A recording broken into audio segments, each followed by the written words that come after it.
mfite umuhungu mwiza cyane nabyariye mu Yaya bitaga Kirasubiza.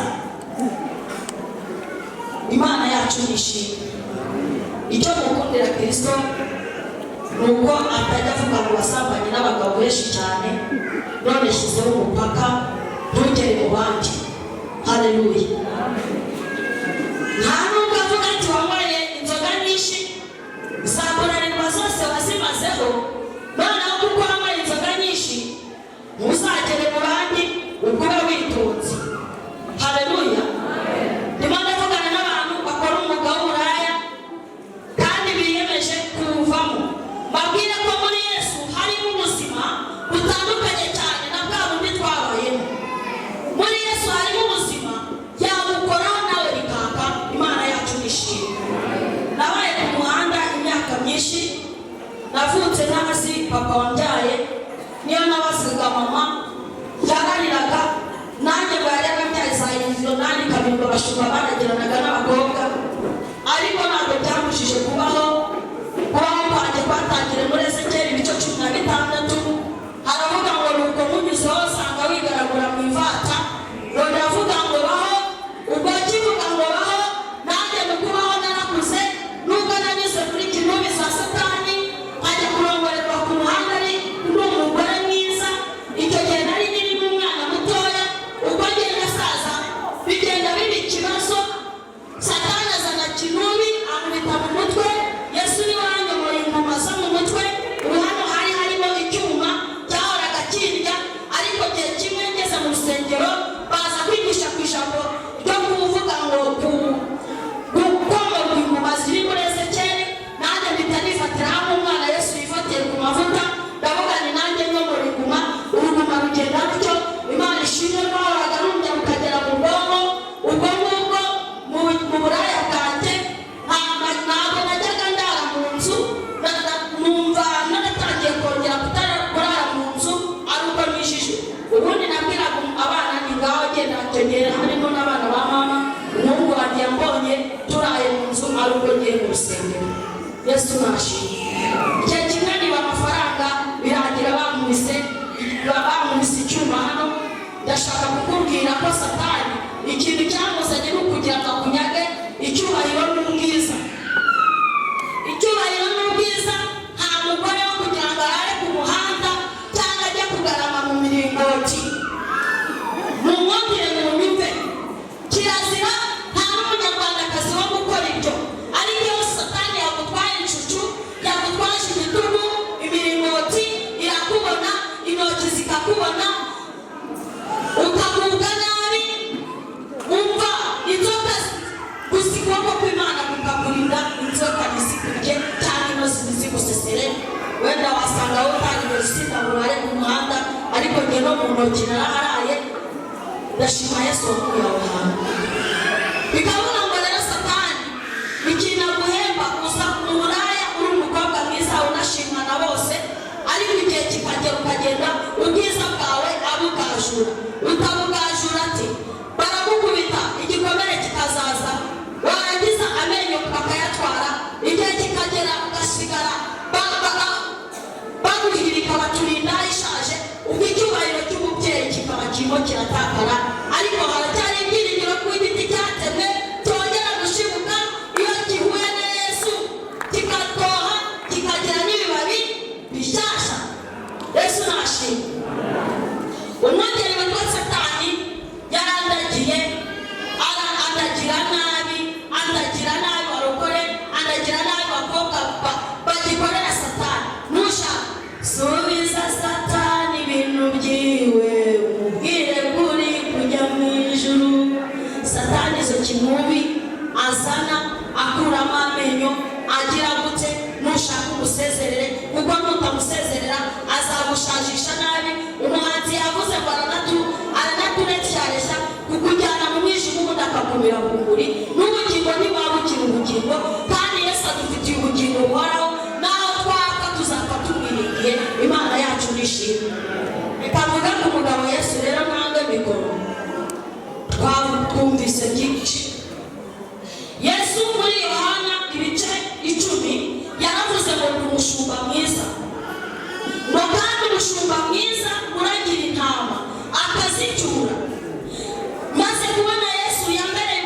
mwiza atandukana na Satani wanagiye igihe kimwe akasasira Fosi ngiye gusambana n'umugabo n'urumutse ahantu mu kabari bita kwa Jerime. Yarangiza akangarabika hejuru ya Fosi, umugabo yajya kumanukaho nawe urabyumva namwe siniriwe mvuga byinshi, nawe akenda kumanuka ariko wagira amaso ahita nkurura mvana hari saa sita z'ijoro. Ubwo icyo gihe ibyagera byaragiye muri Fosi ntawari kumbaririza. Ubwo umushumba witwa Yesu ntabwo yakuragira ngo agusasire Fosi, kandi icyo gihe nabaga nakoreye Satani. Umushumba mwiza witwa Kristo arakuragira, akakuragira mu rusengero, akagucyura, yamara kugucyura akakuhira. Yesu nashimwe. Kera rero nambaraga kora nkabunuza, babyita kubunuza ku muhanda. Uri umubyeyi ufite abana ukabunuza, ariko nakubwira ngo ukuri uno munsi wa none Yesu yaranyambitse, Yesu arangaburira, natangiye gukira, nakijijwe bikomeye, byari bikomeye barokore, ari nacyo gituma abana batoya gukizwa neza bigira umugisha. Ubwo byarangiye nibaza nimara gukizwa ukuntu nzabaho, kuko njye nari nzi ko ndaruko nagiye ku muhanda cyangwa umugabo yaje kunkomanga. Ariko igihe kiragera Yesu anyereka akoresheje pastor wacu, Imana imumugisha mu gukomera amashyi. Yanyuze muri Burere Munyarwanda, Imana ihumugisha kandi yagure, baduhamo pasiteri. Bamaze kuduha pasiteri atubwiriza kuva mu byaha, nanjye ubutumwa ndabwakira. Maze kubwakira ntangira kurwana n'intambara yo kuva mu buraya. Ntabwo biba byoroshye kumva muzafatisha imbabura, nubwo abatabizi ntabwo babyumva. Kumva muzafatisha imbabura ariko umugabo yakomanze, biba ari ikibazo gikomeye. Ariko narwanye n'umusiri, njya mu musiri ntawuzi. Ukembwira Yesu amikizere nkazabamesera ababosi kandi n'abashumba banjye bamba hafi. Nukuri ndashima umugabo Yesu kandi ndashima na pasiteri wacu. Abambwira abantu Yesu yaturagiye ntadushora muri Fosi, nta nubwo ashaka abagutera igihugu, nta nubwo ashaka abantu bafite za kinumi ngo badukura amenyo. Mwagiye mutandukanya urukundo rwa Satani n'urukundo rw'Imana. Mubyigeho, nimubitekerezaho urasanga bikwiriye kugira ngo ufate umwanzuro, kuko abantu b'Imana ntabwo biyandagaza. Umuntu w'Imana ariyubaha, mu kanwa kabo ntabwo haba hanuka. Rimwe na rimwe narabyukaga mu gitondo nkumva nta nubwo mu kanwa kanjye mbashaka, kandi ariko hatunze hanuka inzoga, hanuka ibitame n'imbetesi n'ibyeri byose byanukiyemo. Ahantu Mwuka Wera rwose nawe kwinjira ntabwo byamuregera. Ndabeshya nkababwira nimuhinduke mugire imitima mishya, kandi Yesu azabana namwe kandi azatugaburira kandi azatubesha. Ni ukuri Yesu yabanye nanjye, amaze kubana nanjye si ibyo gusa, maze gukizwa numvaga imbabura itazaka rikuye iraka, saa sita na nijoro iraka. Nubwo hari igihe biba bikomeye, ariko Umwami Imana aratabara kandi akamba hafi. Bivuga ngo ntabwo naca intege abakobwa bari mu gukizwa, ahubwo ni gukizwa ni muzabona ubuzima, kandi tukaba tuzabona ubuzima. Yesu nashimwe. Abo n'abantu n'abasura umwami wanjye byari bikomeye ko Gadiya nkiri Umunyegiputa namutahiragamuho nijoro. Habwari Gadi nkingurira ingwe igiye kurya, umwana akabika agakingura, niba aribyo byamuzongaga. Aragenda abona 0 mu ishuri akazajya abuwanya, ariko nakiriye agakiza niba mwana wa Yesu wa mbere mu mashuri. Yesu nashimwe. Kubera ko najyaga ari umusore ntabwo nakundaga kumusengera ngo abyemere. Najyaga afata ifoto ye nkayitera mu cyumba cy'amasengesho, nkavuga ngo mwana uzabwire Yesu uzamenya ngo kuzamuhunga. Ariko imbaraga z'amasengesho zafashe umwana. Ni ukuri ndababwira Imana, umwana ni mu nyuma y'igihe gitoya ntangira kumubona, arambabona njye mufite umwana mwiza ngo kandi ufite amanota meza. Haleluya. Ubwo umugabo Yesu ntabwo mwamukurikira,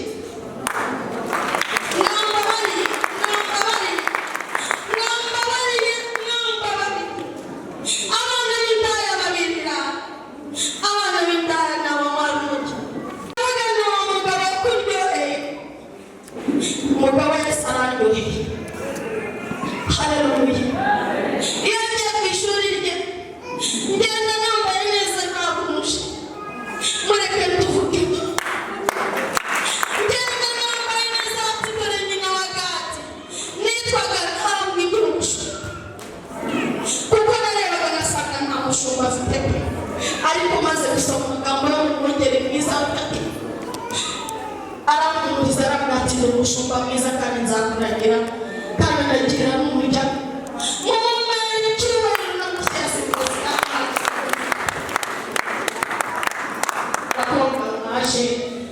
mwaje kuko mbigiga ko mutanga imibiri yanyu bitanga ubuzima bwera bishimwa n'Imana ko hari mwabikora abana banyu ni ukuri kandi nzamuze numva narangiza amashuri aracyari akazi nzajya mubwira nimbabarira twigendere natwe umugabo wanjye kuko ndumva hari no kugenda nawe noneho nta n'isoni bimujije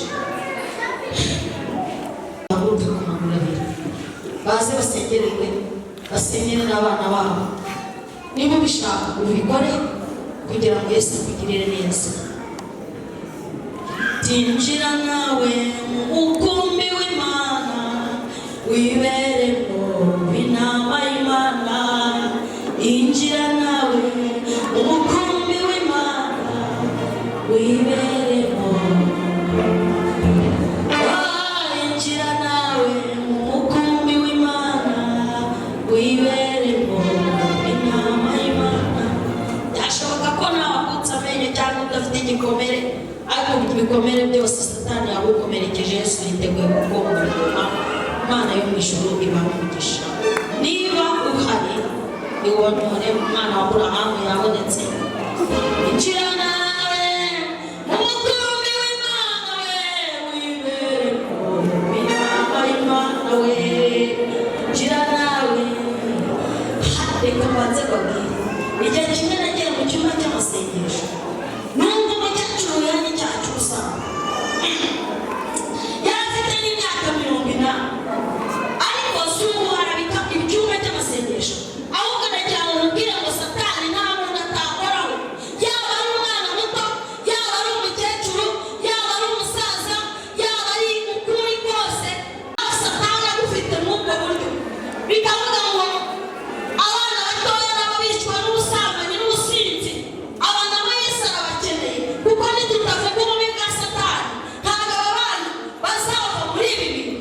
Bibiliya muri Zaburi haravuga ngo ntabwo ibi bintu twabonye ngo ntabwo duteze kuzabisha abana bacu, kuko nimba umukecuru bavuga ngo ntabwo nigeze mbona icyaha cy'ubusambanyi, wa mwana usambana azava amateka. Yesu amuha umugisha kandi yiteguye kuguhora inyuma. Imana yo mu ijuru iguha umugisha.